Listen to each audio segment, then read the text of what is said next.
হাসনাতের বক্তব্য এবং আইএসপিআর এর ব্যাখ্যা, এই দুইটার থেকে যদি আমরা একটা সামারি টানতে চাই, বা তাদের এই এই গত কয়েকদিনের যে কথা যুদ্ধ কিংবা ভুল বুঝাবুঝি যেটাই হোক না কেন, কিংবা সেনাবাহিনীর পক্ষ থেকে রাষ্ট্রের রাজনৈতিক সিদ্ধান্তগুলোর ব্যাপারে অনধিকার হস্তক্ষেপ বলেই আমি মনে করি। যদি আমরা ব্যাপারটাকে এইভাবে বলি, যেটা হাসনাত আমি মনে করি তার ভাষাগত যে ইমোশনটা, যে টোনটা, সেটা দিয়ে যেটা বলেছে সেটা হয়তো তার ভাষাটা অন্যরকম হতে পারত। কারণ হচ্ছে তার সাথে সেনাবাহিনী প্রধানের যে বৈঠকটা হয়েছে, আমরা এখন ধরেই নিচ্ছি যে সেই বৈঠকটা এখন সত্যই হয়েছে। সেই বৈঠকটা যে হওয়ার পরে যে আলোচনাটা এসেছে, প্রশ্নটা হলো যে এই কথা আসলে নতুন কিছু নয়। এটি হচ্ছে এর আগে যে কথাগুলো ধারাবাহিকভাবে চলে আসছে, অন্তত সেনাপ্রধানের একটি অনুষ্ঠানে বক্তব্য দেওয়া এবং সেখান থেকে তার নির্বাচন ব্যাপারে তার যে মানসিকতা, এবং তিনি যে ওই বক্তব্যে বলেছিলেন যে ইনক্লুসিভ নির্বাচন হওয়া প্রয়োজন, বা এই জাতীয় মনোভাব তিনি দেখিয়েছেন। তার এই কথাটার সাথে তার সাথে যে আলোচনাটা হয়েছে, এইটার প্রেক্ষাপটে হাসনাত তার যে স্টেটমেন্টটা দিয়েছে ওইটাতে বলতে পারতো, আমি মনে করি যেটা, যে সেনাপ্রধান তার অতীতের অবস্থানের ধারাবাহিক অবস্থানই তুলে ধরেছেন এবং তিনি ইনক্লুসিভ নির্বাচনের কথা বলেছেন। সেটার সাথে তার যে ভাষাগত, আমি আবারও বারবার এই ভাষাগত ব্যাপারটা নিয়ে আসি, যার কারণে এই এই এই এক ধরনের তিক্ততা সৃষ্টি হয়েছে সেনাবাহিনী বা সেনাপ্রধানের সাথে। এটার অবশ্য কারণও আছে, কারণ বাংলাদেশের সেনাপ্রধান যেটা বলছেন ইনক্লুসিভ নির্বাচন, ভারতের সেনাপ্রধান বলেছিলেন যে তারা একটি নির্বাচিত সরকার ক্ষমতায় আসলে তাদের সাথেই তাদের সম্পর্কের উন্নয়ন হবে। দ্বিতীয়ত হচ্ছে ভারতের সরকারও একই কথাই বলেছে এখন, এবং রাষ্ট্রপতি চুপ্পুর ব্যাপারটা, ভারতীয় সেনাপ্রধান, বাংলাদেশের সেনাপ্রধান, ভারতের সরকার, এই সবগুলা কথা যদি আমরা একত্রিত করি তাহলে যেটা দাঁড়ায় সেটা হচ্ছে তারা চায় ইনক্লুসিভ নির্বাচন। আর ইনক্লুসিভ নির্বাচন মানেই হচ্ছে শেখ হাসিনা ওয়াজেদ জাতীয় পার্টি বা 14 দল সহ নির্বাচন। এখন ইনক্লুসিভ নির্বাচন হবে কি হবে না, এখানে দুটো বিষয়। এক হচ্ছে এইটি কি সেনাবাহিনীর দেখভাল করার দায়িত্ব না বাংলাদেশ সরকার, এবং দেশের প্রচলিত সকল রাজনৈতিক দল বসে সিদ্ধান্ত নেবে। সেনাবাহিনীর উপর মানুষের এক ধরনের ক্ষোভ আছে, বিশেষ করে 5 অগাস্টের পর যে 626 জনকে ক্যান্টনমেন্টে আশ্রয় দেওয়া হয় এবং পরবর্তীতে তাদেরকে পালিয়ে যেতে সহায়তা করা হয়, এবং অনেকেই আমরা ধারণা করছি এখনো দেশের মধ্যেও আছেন। প্রশ্ন হচ্ছে নিরাপত্তার খাতিরে সেনাবাহিনী বা এই প্রতিষ্ঠানটি যে 626 জনকে আশ্রয় দিয়েছে সেটা তারা ঠিকই করেছে, কিন্তু পালিয়ে যেতে কেন দেবে? তারা তো তাদেরকে আইন প্রয়োগ করে সংস্থার কাছে তুলে দেবে। আর সেখানেই মূলত মানুষের সন্দেহটা দাঁড়িয়েছে। দ্বিতীয়ত হচ্ছে সেনাপ্রধান আগে বলেছেন ইনক্লুসিভ নির্বাচনের কথা, ভারতের সরকার বলছে ইনক্লুসিভ নির্বাচনের কথা, ভারতের সেনাপ্রধান বলেছেন নির্বাচিত সরকারের সাথে সম্পর্ক উন্নয়ন।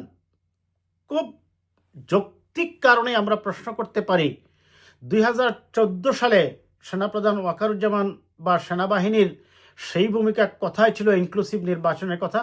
ভারতের সরকারের ইনক্লুসিভ নির্বাচনের প্রসঙ্গ তখন কথাই ছিল, কেন তারা সেই সুজাতাকে পাঠিয়ে এখানে এরশাদ সাহেবকে ক্যান্সারের রোগী বানালো, এরশাদ সাহেবকে জেলে ঢুকালো এবং একতরফা একদলীয় নির্বাচন করলো। একটি নয়, 3টি নির্বাচন তারা করেছে। 2018-তে করেছে, 2024-এ করেছে। ওই নির্বাচনের সময় তাদের ইনক্লুসিভ নির্বাচনের ফর্মুলা বা মন মানসিকতাটা আসলে কোথায় ছিল? তৃতীয়ত আসেন, এই যে ডিজিএফআই, এনএসআই বা আর্মি প্রধান সহ গোয়েন্দা সংস্থাগুলা এই কাজগুলা করছে, এটা কি তাদের কাজ? সুস্পষ্টতই এটি তাদের কাজ নয়, তাদের চাকরি বিধিমালার বিরোধী। ভেরি ক্লিয়ার, ক্রিস্টাল ক্লিয়ার অবস্থান। আর এইভাবে যদি ডিজিএফআই এনএসআইকে বাংলাদেশের রাজনীতিতে সম্পৃক্ত হতে দেখা যায়, তাহলে একই অবস্থা শুরু হবে পাকিস্তানে যেরকম রাজনীতিকে নিয়ন্ত্রণ করে সেনাবাহিনী, এবং কিছুদিন পরে পরেই সেনাবাহিনীর মনোপুত সরকার না আসলেই তারা কিন্তু ইন্টারভিন করে বসে। ঠিক বাংলাদেশেও একই পরিস্থিতি সৃষ্টি হবে। কাজেই সুস্পষ্ট বার্তা হচ্ছে, this is not your job rule mister Wakeruzzaman. আপনি সেনাপ্রধান, আপনি সেনাবাহিনীকে রান করবেন, আপনি রাজনীতিতে হস্তক্ষেপ করতে পারবেন না। 5 আগস্টে ইয়েস, সেনাবাহিনী যেটা করেছে ছাত্র জনতার পক্ষে দাঁড়িয়েছে, কারণ জনগণের নিরাপত্তার জন্য। আপনাদের মূল কাজ হচ্ছে বহিঃশত্রুর হাত থেকে দেশকে রক্ষা করা। দ্বিতীয়ত হচ্ছে, দেশের ভিতর যদি প্রচলিত law enforcement agency, law and order restore করার যে এজেন্সিগুলো আছে, তারা যদি ব্যর্থ হয়, সেই ক্ষেত্রে মিলিটারি ল এনফোর্সমেন্ট এজেন্সিকে সহায়তা করার জন্য মাঠে ডিপ্লয় হবে। এইটুকু হচ্ছে আপনাদের দায়িত্ব। আপনারা 5 আগস্টে যে বীরত্বপূর্ণ এবং যে গৌরবোজ্জ্বল ভূমিকা রেখেছেন, যে ভূমিকা নিয়েছেন, নিঃসন্দেহে জাতির প্রশংসার পাওয়ার যোগ্য। কিন্তু আপনারা ভুলে যাবেন না, রাজনীতির নীতি নির্ধারণ করা আপনাদের দায়িত্ব নয়। তখন শেখ হাসিনা যে সরকার ছিল, আমি বলছি সরকার বলি আমি, সেই সরকার আপনাদেরকে অর্ডার করেছে মাঠে নামতে, কিন্তু মাঠে নেমে আপনারা দেখেছেন যে এখন যদি মানুষের বুকে গুলি করা হয় সেটা হবে অন্যায়। আপনারা সেই অন্যায়ের বিরুদ্ধে সরকারের সিদ্ধান্তকে অমান্য করেছেন, গুলি করার থেকে বিরত থেকেছেন। এটি আপনাদের দায়িত্ব। কাজেই আমরা যেটা বলবো যে, এই আওয়ামী লীগকে নিয়ে যে ইনক্লুসিভ নির্বাচনের কথা বলছেন, এখন পর্যন্ত কি আপনারা বলতে পারেন আওয়ামী লীগ কোনো ধরনের অনুতপ্ত হয়েছে? তাদের কি কোনো অপরাধের দায়ভার তারা স্বীকার করেছে? 1500 মানুষকে হত্যা করেছে, 3টি নির্বাচনকে একদলীয়ভাবে করেছে, পুরো গণতান্ত্রিক ইনস্টিটিউশন এবং অপরাধ জগৎকে একেবারে রাষ্ট্রীয় ডিফেন্সে সমাজে প্রতিষ্ঠিত করেছে। তাহলে ওই সময় তো আপনাদের বলা উচিত ছিল ইনক্লুসিভ নির্বাচনের কথা। যদি নাও বলেন, আপনারা নাও দেখেন ওই সময়, এখন যে বলছেন ইনক্লুসিভ নির্বাচনের কথা, কাদেরকে নিয়ে ইনক্লুসিভ নির্বাচনের কথা বলছেন? যে আওয়ামী লীগ। তাহলে আগে কি করতে হবে? আওয়ামী লীগকে তার অপরাধের দায়ভার স্বীকার করতে হবে। আওয়ামী লীগকে আনকন্ডিশনালি স্বীকার করতে হবে যে ইয়েস, তারা অপরাধ করেছে, তারা অন্যায় করেছে, 15 বছর মানুষকে গণতন্ত্রহীন করে রেখেছে, 1500 মানুষকে তারা হত্যা করেছে, তারা হত্যাকারী, এবং তাদেরকে আইনের হাতে সুপর্দ করুন। আপনি তাদেরকে আইনের হাতে সুপর্দ না করে, তাদের বিচার না করে, তারা তাদের অপরাধের দায়ভার স্বীকার না করে, আপনারা কি বলছেন? একটা রিফাইন্ড আওয়ামী লীগ করবেন। সেই রিফাইন্ড আওয়ামী লীগে আবার তাদের সেই তথ্যমন্ত্রী আরাফাত বলছেন শেখ হাসিনাকে বাদ দিয়ে তারা কোনো কিছু মেনে নেবে না। Sheikh Hasina is no more. That's very clear voice.